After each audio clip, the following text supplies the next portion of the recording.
ये डाइट अगर आप फॉलो करेंगे तो आप बीमार पड़ नहीं सकते, और जो बीमार हैं वो बीमार रह नहीं सकते। दिस इज डॉक्टर विश्वरूप राय चौधरी, और सी ऑन द स्क्रीन।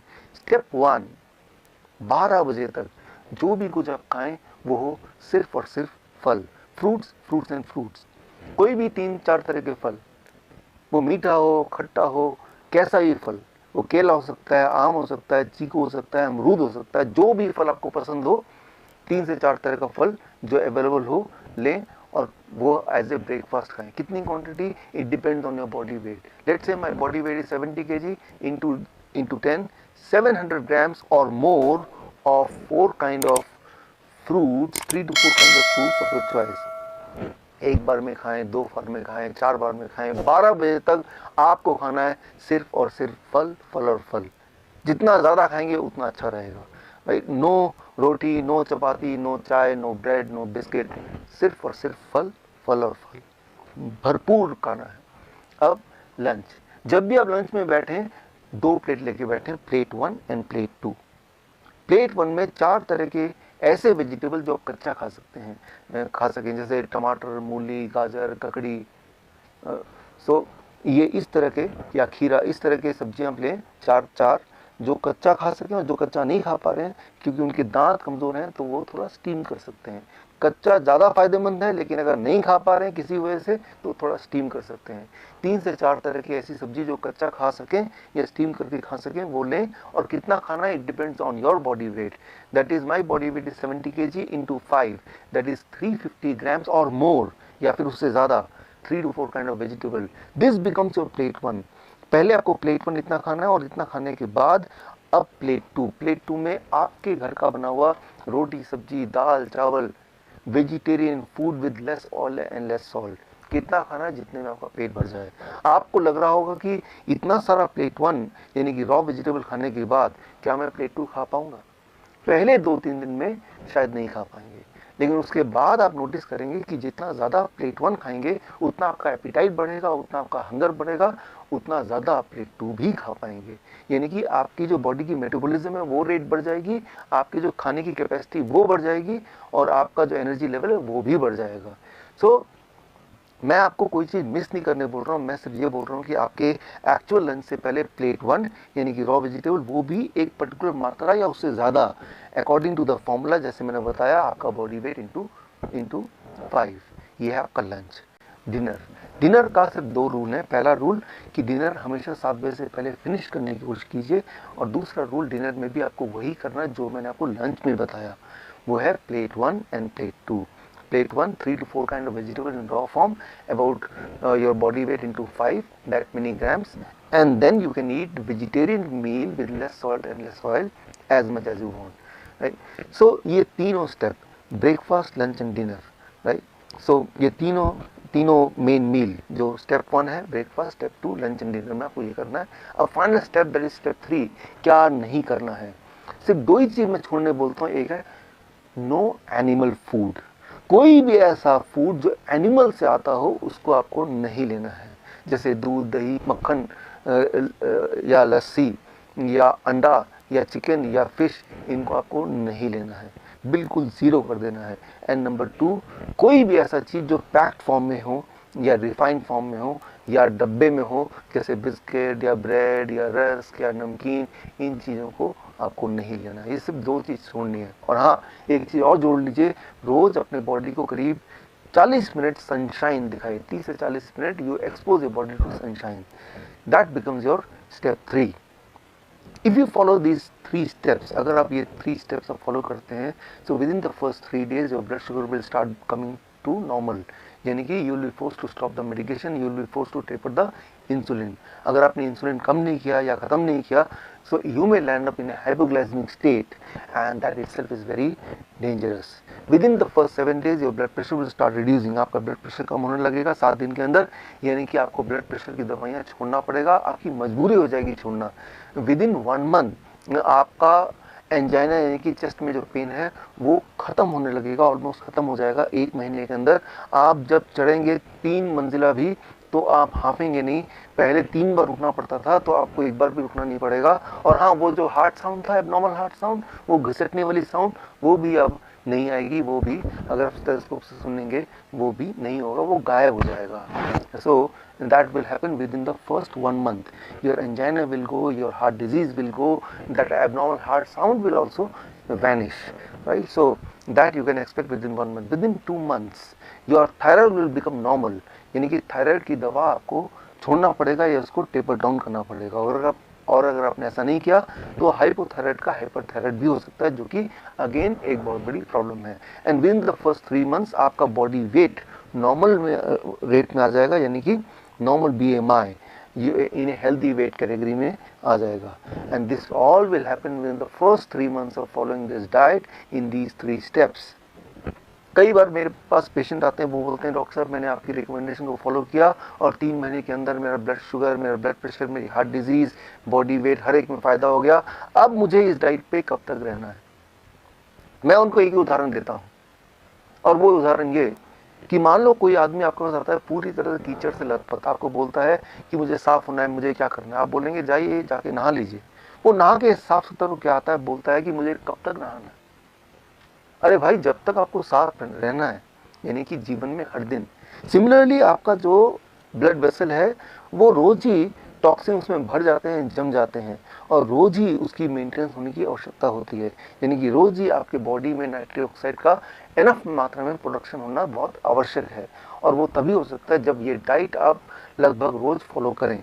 हाँ, एक छूट मैं आपको दे सकता हूँ, दैट इज चीटिंग डाइट. हफ्ते में एक दिन आप कभी पार्टी में जाते हैं, कभी पिकनिक में जाते हैं, कभी कोई बर्थडे एक्सेट्रा में जाते हैं, तो एक दिन के लिए you can enjoy the flexibility, you can ignore these rules and you can eat whatever luxury food you want to eat. लेकिन वो सिर्फ हफ्ते में एक दिन, वो अभी नहीं, आज से 3 महीने तक ये डाइट फॉलो करने के बाद जब पूरी तरह से आप बीमारी से आज़ाद हो जाएंगे, दवाइयों से आज़ादी मिल जाएगी, तब हफ्ते में एक बार you can go for a cheating diet. यानी कि मैं ये बोलना चाह रहा हूँ कि you are enjoying the social celebration also and you are enjoying the good health also. ये डाइट अगर आप फॉलो करेंगे तो आप बीमार पड़ नहीं सकते, और जो बीमार हैं वो बीमार रह नहीं सकते. तो ये जो DIP डाइट कैसे लेना है मैं आपको समझा दूं. ये 2 फेजेस में बांट सकते हैं. फेज 1 ऐसी बीमारियां जो आपके इनिशियल स्टेज में हैं. डायबिटीज के केस में जो डायबिटीज के दवाइयों पे हैं, सिर्फ मेडिसिन पे हैं, वो फेज 1 पेशेंट बोल सकते हैं. जो इंसुलिन पे है वो फेज 2 पेशेंट बोल सकते हैं. या फिर हार्ट डिजीज में जो सारे कामकाज कर पा रहे हैं लेकिन जब सीढ़ी चढ़ते हैं तब थोड़ा एंजाइना होता है, दर्द होता है, या जब भारी भरकम काम करते हैं तब पेन होता है, तो फेज 1 पेशेंट. या फिर ऐसे पेशेंट जो उठते बैठते हमेशा दर्द ही दर्द रहता है, फेज 2 पेशेंट. या फिर ऐसे पेशेंट जो 10 साल से ज़्यादा हो गए दवाई खाते खाते आराम नहीं मिला, फेज 2 पेशेंट. कैंसर के केस में स्टेज 2 कैंसर तक बोलेंगे फेज 1 पेशेंट, उसके बाद बोलेंगे फेज 2 पेशेंट. अस्थमा के केस में अगर एक बार पंप करने से पूरा दिन भर का काम चलता है, फेज 1 पेशेंट. अगर 2 बार 3 बार 4 बार लेना पड़ता है तब आपका काम चलता है, फेज 2 पेशेंट. जो फेज 1 पेशेंट है उनको सिंपल DIP डाइट पे रहना है, और फेज 2 वाले जो पेशेंट हैं वो फेज 2 वाले पेशेंट को DIP डाइट माइनस प्लेट 2 इन लंच वाला जो प्लेट 2 है उसको खत्म कर देना है फेज 2 वाले पेशेंट को. तब तक खत्म रखना है जब तक आप फेज 2 में हैं. और जब आपके सिम्टम या आपकी दवाइयां टेपर करते करते फेज 1 में पहुंच गया, तब DIP डाइट जो स्टैंडर्ड DIP डाइट है उसे फॉलो करना है, उसे जिंदगी भर फॉलो करना है. और जब उसे फॉलो करेंगे, स्टेज 1 के पेशेंट के लिए मैं बोल रहा हूँ, फेज 1 के पेशेंट के लिए बोल रहा हूँ, तो हफ्ते में एक दिन एक मील चीटिंग डाइट भी चलेगा. चीटिंग डाइट का मतलब ये है हफ्ते में एक बार जो मर्जी खाओ तब भी चल जाएगा. मैं ये बोलना चाह रहा हूँ कि आपके टेस्ट के अनुसार जो भी आप खाना चाहें उसकी अनुमति है, लेकिन कभी कभी ताकि हेल्थ भी मेंटेन करें और साथ में अपना टेस्ट भी मेंटेन करें, दोनों का एक अच्छा कॉम्बिनेशन. अच्छी बात यह है कि कुछ दिनों में, मैं महीनों की बात नहीं कर रहा, कुछ दिनों में आपकी दवाइयां भी छूट जाएंगी और आपका हेल्थ भी अच्छा होने लगेगा, ऊपर से आप लाइफ का मजा भी उठा पाएंगे. तो ये तो बात हुई क्रॉनिक डिजीज की. अब बात करते हैं एक्यूट डिजीज. एक्यूट डिजीज में आता है फ्लू. फ्लू मतलब जब बुखार आ गया या लग रहा है कि बुखार आ जाएगा, या कमजोरी सी फील हो रही है, वीकनेस फील हो रही है, तो जैसे ही पहला सिम्टम आएगा आपको यूज करना है 3 step flu diet. 3 step flu diet क्या है? वो सिर्फ 72 आवर्स में ठीक करता है. अब इसके बाद एक्यूट डिजीज, मान लो चेहरे मुंह के अंदर कोई छाला पड़ गया, कोई अल्सर हो गया, कोई सोर हो गया, या फिर कहीं दांत में दर्द हो गया, तो क्या करेंगे? तो जो रूल है वो है DIP डाइट ब्रैकेट में लिक्विड, यानी कि लिक्विड फॉर्म में बना देना है DIP डाइट को, यानी कि जो प्लेट 1 है या फ्रूट ब्रेकफास्ट है, सबको मिक्सी में घोल के अलग अलग उनको स्मूदी के फॉर्म में पीना है 3 से 5 दिन। 3 से 5 दिन माइनस प्लेट 2 को 3 से 5 दिन हटा देना है, 3 दिन मिनिमम, मैक्सिमम 5 दिन। साथ में क्लोव ऑफ गार्लिक, लहसुन का एक टुकड़ा, उसको आप कूट के थोड़ा सा उसको वहीं पे रखिए जहां पे पेन है, अगर तो पेन है, अगर तो सो रहा है तब नहीं करना है, लेकिन दांत में दर्द है तो लहसुन का टुकड़ा भी रखना है, दिन में 1 बार 2 बार 3 बार आपके दर्द के अनुसार। तो इतना ही कर लेंगे तो मुंह से जुड़े हुए जितने भी सारे प्रॉब्लम्स हैं वो 3 से 4 दिन या 5 दिन तक ठीक हो जाएगा। और उसके बाद अब आप गांठ बांध लीजिए कि आप DIP डाइट पे ही रहें ताकि किसी तरह का कोई लाइफस्टाइल डिजीज आए ना। अब नीचे चलते हैं, स्टमक पे आते हैं। स्टमक से जुड़े हुए कोई भी प्रॉब्लम हो, एक्यूट प्रॉब्लम मतलब डायरिया है, लूज मोशन है, स्टमक एक है, 24 घंटे के लिए कोकोनट वाटर फास्टिंग, 24 घंटे के लिए सिर्फ कोकोनट वाटर पे रहेंगे, कुछ और नहीं, बिल्कुल कुछ और नहीं। कितना कोकोनट वाटर? आपके बॉडी वेट के हिसाब से। मान लीजिए आप 70 kg आपका वेट है, 7 ग्लास कोकोनट वाटर पूरे दिन भर में, कुछ और नहीं खाना, कुछ और नहीं पीना है। मैंने देखा है 24 घंटे लगते हैं पेट से जुड़े हुए सारे प्रॉब्लम को रिजॉल्व होने में। अब चलते हैं लंग्स पे। अगर सूखी खांसी है या अस्थमेटिक अटैक है, ऐसे केस में आपको क्या करना है? DIP डाइट के साथ टर्मरिक, ये टर्मरिक लेना है, हल्दी लेना है, हल्दी का एक टुकड़ा कितना बड़ा होना चाहिए? टुकड़ा आपके नेल के बराबर, थंब के नेल के बराबर होना चाहिए। और ब्रेकफास्ट से पहले एक टुकड़ा चबा चबा खाएंगे, लंच से पहले एक टुकड़ा चबा चबा खाएंगे, और डिनर से भी पहले एक टुकड़ा चबा चबा खाएंगे। मतलब DIP डाइट के साथ आपको इसको खाना है। कब तक खाना है ये? जितने दिनों तक आपका चेस्ट कंजेशन रहेगा, जितने दिनों तक ड्राई कफ रहेगा, जितने दिनों तक आपका रेस्पिरेटरी अटैक रहेगा, तब तक करना है। वो 3 दिन भी हो सकता है, वो 1 महीना भी हो सकता है। 3 दिन से लेके 1 महीने के बीच में उसको करना है। तो ये है रेस्पिरेटरी प्रॉब्लम का सोल्यूशन। अब आते हैं किसी भी तरह के पेन। अगर आपके घुटने में पेन है, रीढ़ की हड्डी में पेन है, या सिर में हेडेक है, तो उसके लिए aloe vera, number 1, aloe vera gel, not from the bottle, plant. Aloe vera का पौधा घर पे परमानेंट रख लीजिए। एलोवेरा का पौधा में से एलोवेरा स्क्वीज करके निकालिए, और जहां भी दर्द है 5 मिनट उसको मलिए। और सिर के अलावा बाकी कहीं भी अगर दर्द हो, मलने के बाद हॉट फर्मेंटेशन मतलब हॉट वाटर बैग लीजिए और उसको रखिए उस जगह पे जहाँ पे दर्द है, और उसको जब तक रखिए जब तक आप वो ठंडा नहीं हो जाता, थोड़ा भी अबाउट 30 सेकेंड, फिर उसको दोबारा गर्म कीजिए और दोबारा उसको रखिए। ऐसा 15 मिनट का एक प्रोसेस कीजिए, आपको आराम मिलेगा। अगर माइग्रेन है, हेडेक है, तो एलोवेरा लगाना है 5 मिनट, कोई मालिश कर दे तो अच्छा है। और उसके बाद आपको क्या करना है? एक बाल्टी में गर्म से गर्म पानी भरना है, उतना गर्म जितना आप सह पाएं, और अपने पैरों को उसके अंदर डाल देना है, घुटने तक पानी हो, और ऐसा 20 मिनट बैठना है। 20 मिनट के लिए जब बैठेंगे तो बीच में 5-7 मिनट बाद पानी ठंडा होने लगेगा, तो एक मग से पानी निकालेंगे और दूसरे मग से बहुत गर्म पानी उसमें ऐड करते जाएंगे, ताकि गर्म जो है वो लगभग बना रहे 20 मिनट तक।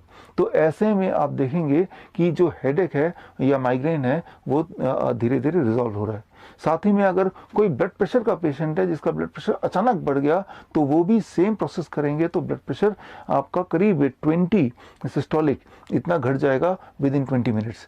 और इतना घट जाएगा तो वो नॉर्मल ब्लड प्रेशर रेंज में आ जाएगा mostly, and that is a quick and safe relief. अब आपने सीख लिया कि मेजर एक्यूट इलनेस में क्या करना है और मेजर क्रॉनिक इलनेस में क्या करना है।